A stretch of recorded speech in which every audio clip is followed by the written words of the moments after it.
The latest employment numbers are in for Europe and they aren't encouraging. The 27-nation bloc is bleeding jobs with the rate up across most of the European Union in March, according to Eurostat. Well, Spain and Greece are the worst affected, both approaching 1 in 3 unemployed.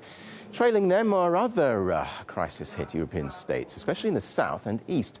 In total, some 26 million people of working age are unemployed, and youth joblessness is roughly double the overall rate for Europe. As RT's Tessa Arsula reports now, it takes more than just numbers to see the true extent of the damage. The unemployment rate in the Eurozone has recently reached a record 12%, and for those aged 25 and below in countries like Spain and Greece, that number is as high as more than 50%, with very little signs of any economic improvement. Now, for those who are looking for a job, that search is no longer just about trying to find work. Many are now trying to leave their home countries.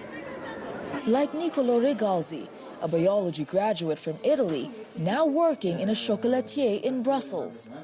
And the situation in Italy was actually awful because the only thing I was able to get is a really short contract, like 3 months or 6 months, with absolutely no possibility of growing up in an industry or in a laboratory, anything. Most of them were totally unpaid. You can't really think of your future. He says it wasn't a walk in the park in Belgium either, as many companies required working knowledge of both French and Dutch, a barrier that may be hard to overcome, but perhaps still more attractive for some than going back home. I read that in 2012, the percentage of young people who emigrate from Italy grow up by 30–40% in 2012. I really don't know what will be in 2013. And it's not just EU citizens feeling the pinch. Foreigners who had come to Europe to seek new opportunities, starting their own businesses and building their lives, have now also changed their minds. For Adriana, this meant leaving Greece and going all the way back to her native Ecuador. And while homesickness was the initial reason for the move, she has no regrets about making that decision. Many foreigners decided to leave Greece and move to countries like Germany and Switzerland.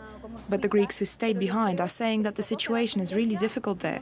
For instance, servicemen who used to get €1,500 are now paid just 900. Our place has been open for 2 years. Even though it's still new, I believe we have very good prospects for the future. Something, she says, just isn't possible in Europe right now. It's a trend. If you look at the figures, in countries like Ireland, some people argue that a whole generation has left. And perhaps for good. You're not going back to Italy? I don't think so. I'd rather stay here for a long time. Tessa Arsula, RT, Brussels.